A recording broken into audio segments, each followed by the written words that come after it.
बच्चों, अब हम प्रश्न संग्रह 31 हल करेंगे। 31 में क्रय और विक्रय मूल्य दिया गया है। पहले हम क्रय मूल्य का मतलब समझेंगे। क्रय मूल्य यानी खरीदने की कीमत, विक्रय मूल्य यानी बेचने की कीमत।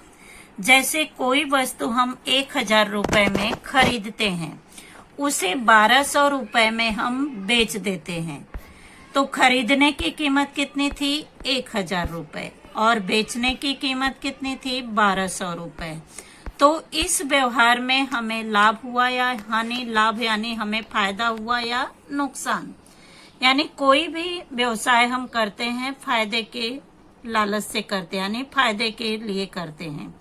तो इस क्रय विक्रय में तुम्हें लाभ हुआ या हानि, वह लिखना है। तो क्रय का मतलब है खरीदना, विक्रय का मतलब है बेचना। जैसे 1000 रुपए में खरीदी गई वस्तु को हम 1200 रुपए में बेचते हैं, तो इस व्यवहार में हमें लाभ हो रहा है या हानि? लाभ हो रहा है, क्योंकि हमने 1000 में खरीदा और 1200 रुपए में बेच दिया। तो कितने रुपए का लाभ हुआ? 200 रुपए का लाभ हुआ। तो उसी प्रकार से यहाँ पे तालिका में प्रश्न दिए गए हैं, लेकिन हमें तालिका नहीं बनानी है, अलग अलग प्रश्नों को एक एक करके हल करना है। पहले प्रश्न में क्रय मूल्य 4500 रुपए दिया गया है और विक्रय मूल्य यानी बेचने की कीमत 5000 रुपए दी गई है। तो इस व्यवहार में हमें लाभ हो रहा है या हानि? यानी क्रय मूल्य अगर अधिक है तो हमें हानि होगी, और विक्रय मूल्य अगर अधिक होगी तो लाभ होगा। तो यहाँ पे विक्रय मूल्य अधिक है। क्रय मूल्य कितना है? 4500 रुपए। तो यहाँ पे हम लाभ लिखेंगे, सूत्र लिखेंगे, लाभ बराबर विक्रय मूल्य। विक्रय मूल्य यानी खरीदने की कीमत, विक्रय मूल्य ऋण क्रय मूल्य। विक्रय मूल्य कितना है? 5000 रुपए, और क्रय मूल्य कितना है? 4500 रुपए। 4500। तो 5000 में से 4500 रुपए को हम घटा देंगे, तो कितने रुपए का लाभ हुआ? 500 रुपए का लाभ हुआ। यानी 500 रुपए यहाँ पे लाभ हुआ। बच्चों, यहाँ किताब में सूत्र दिया गया है, लाभ का भी सूत्र दिया गया है और हानि का भी सूत्र दिया गया है। तो लाभ और हानि का सूत्र तुम्हें ज्ञात करना, याद रखना जरूरी है। यानी विक्रय मूल्य अगर अधिक होगा तो लाभ होगा, और क्रय मूल्य अधिक होगा तो हानि होगी। अब दूसरे प्रश्न में दिया गया है क्रय मूल्य 4100 रुपए यानी 4100 रुपए है, विक्रय मूल्य 4090 है। तो यहाँ पे कौन सी संख्या अधिक है, क्रय मूल्य या विक्रय मूल्य? तो क्रय मूल्य यहाँ पर अधिक है और विक्रय मूल्य कम है, तो क्या होगा? हानि होगी। हानि बराबर क्रय मूल्य ऋण विक्रय मूल्य। क्रय मूल्य यहाँ पे 4100 यानी 4100 रुपए है, और यहाँ पे 4090 रुपए है। 100 में से 90 को घटा देंगे 10 रुपए, और 4 में से 4 गए 0, यानी 10 रुपए हानि हो रही है। तीसरा प्रश्न है क्रय मूल्य 700 रुपए और विक्रय मूल्य 799 रुपए, यानी विक्रय मूल्य यहाँ पर अधिक है, बेचने की कीमत अधिक है और खरीदने की कीमत कम है। यानी यहाँ पर क्या हुआ? लाभ हुआ। तो लाभ का सूत्र लिखेंगे, लाभ बराबर विक्रय मूल्य ऋण क्रय मूल्य। विक्रय मूल्य यहाँ पे 799 है और क्रय मूल्य 700 रुपए है। तो कितने रुपए का लाभ हुआ? 99 रुपए का लाभ हुआ। चौथा प्रश्न है इस पहले का, क्रय मूल्य 1000 रुपए है और विक्रय मूल्य ₹20 है। यानी बेचने की कीमत कम है, खरीदने की कीमत अधिक है। तो यहाँ पर क्या होगा, हानि होगी, यानी नुकसान हो गया। 1000 में खरीदा और ₹920 में बेच दिया, तो इस व्यवहार में उसे हानि हुई। हानि का सूत्र लिखेंगे, हानि बराबर क्रय मूल्य ऋण विक्रय मूल्य। क्रय मूल्य ₹1000 है और विक्रय मूल्य 920 है। यानी 1000 में से 920 को घटाएंगे तो ₹80 का हानि हो रही है।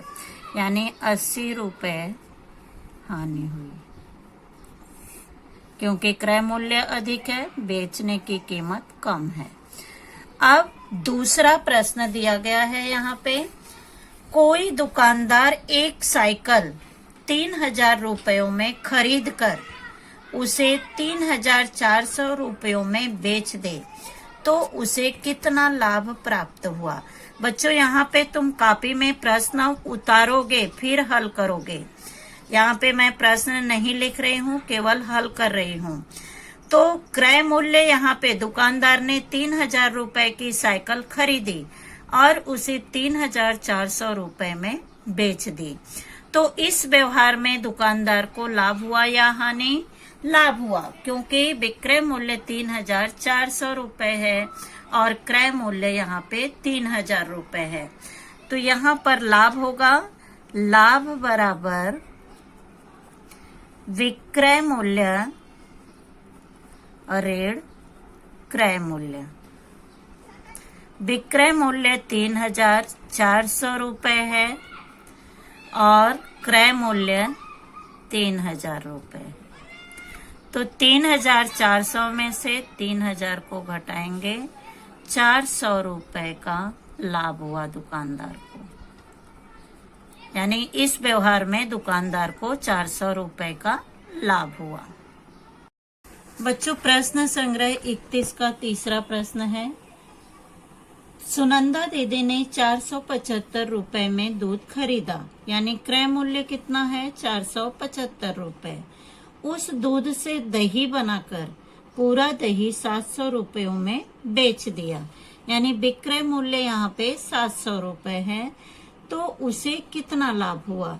यानी विक्रय मूल्य अधिक है, क्रय मूल्य कम है, तो उसे लाभ हुआ। तो लाभ बराबर विक्रय मूल्य ऋण क्रय मूल्य, 700 ऋण 475।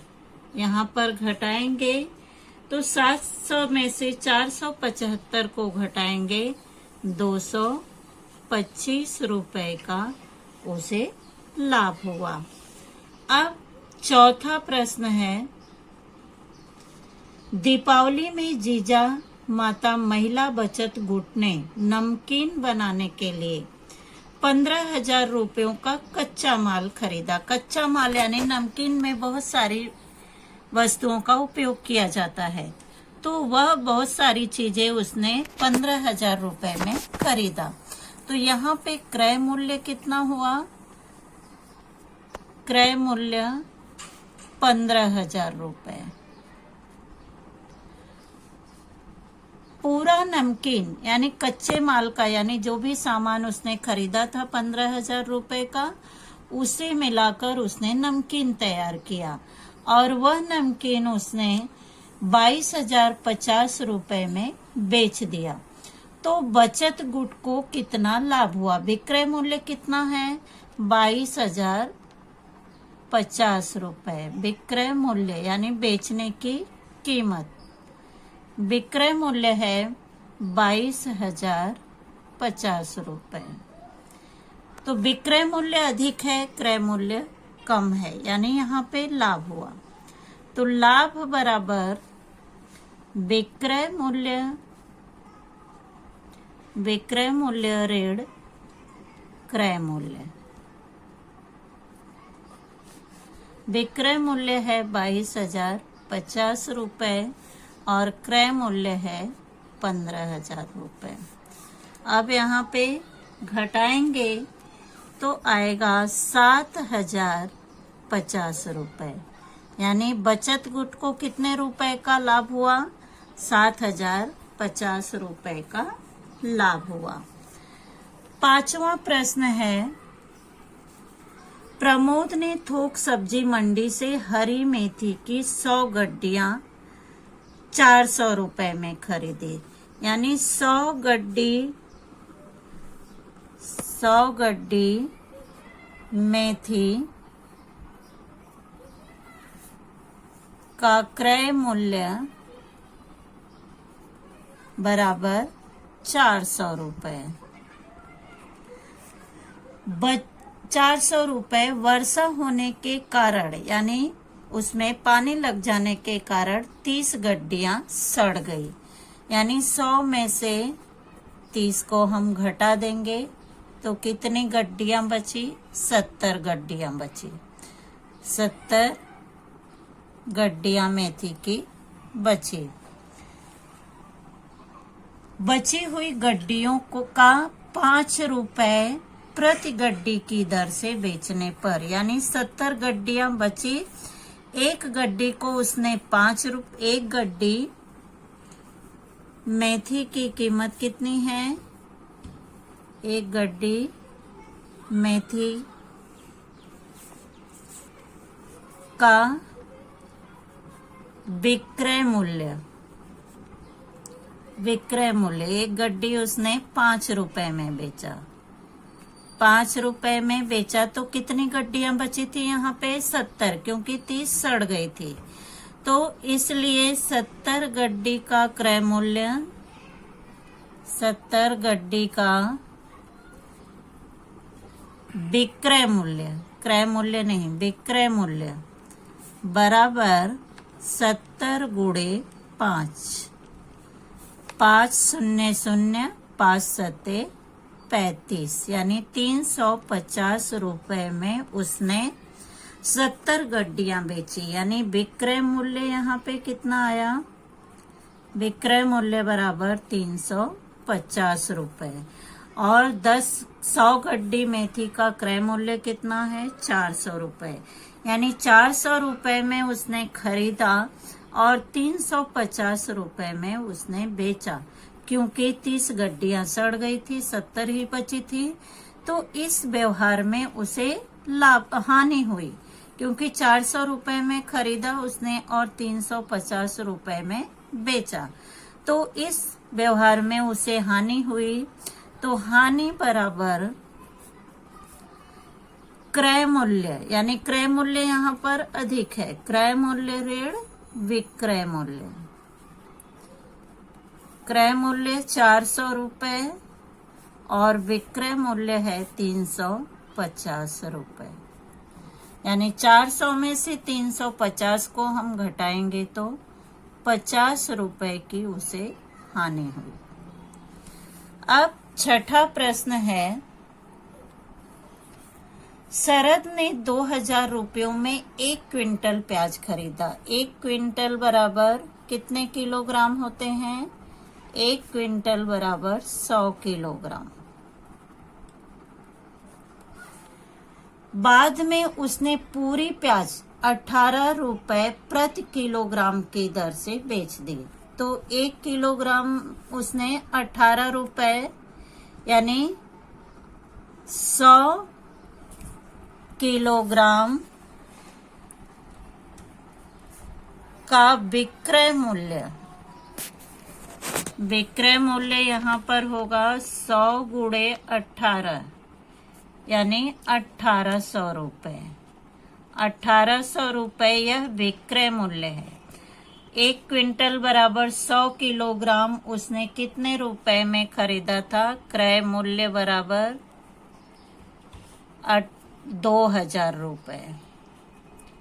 यानी 2000 रुपए में उसने 1 क्विंटल प्याज खरीदा और 100 किलोग्राम प्याज को उसने 18 रुपए प्रति किलोग्राम, यानी 1 किलोग्राम 18 रुपए का, तो 100 किलोग्राम 1800 रुपए में उसने बेच दिया।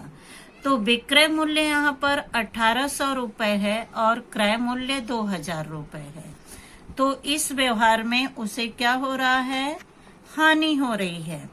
तो यहाँ पे हानि बराबर क्रय मूल्य ऋण विक्रय मूल्य। क्रय मूल्य कितना है, 100 किलोग्राम का 2000 रुपए। तो यहाँ पे 2000 रुपए क्रय मूल्य है और विक्रय मूल्य 1800 रुपए है। तो इस व्यवहार में उसे 200 रुपए की हानि हो रही है। यानी 2000 में से 1800 को घटा देंगे, 200 रुपए उसे हानि हुई। अब 7वां प्रश्न है, कांता जी ने किसी थोक व्यापारी से 25 साड़ियां 10,000 रुपए में खरीदी। यानी यहाँ पे क्रय मूल्य कितना हुआ, क्रय मूल्य बराबर 10,000 रुपए और उन्होंने सभी साड़ियां 460 रुपए प्रति, यानी एक साड़ी की कीमत कितनी है, एक साड़ी का विक्रय मूल्य बराबर 460 रुपए। तो उसने कितनी साड़ियां खरीदी थी, 25 साड़ियां। तो इसलिए 25 साड़ी का विक्रय मूल्य बराबर 460 गुणे 25, यानी 25 शून्य शून्य, 25 छक्के 150, यहाँ पे 0 और 25 चौके 100, 100 में 15 को जोड़ देंगे 115, यानी 11,500 रुपए।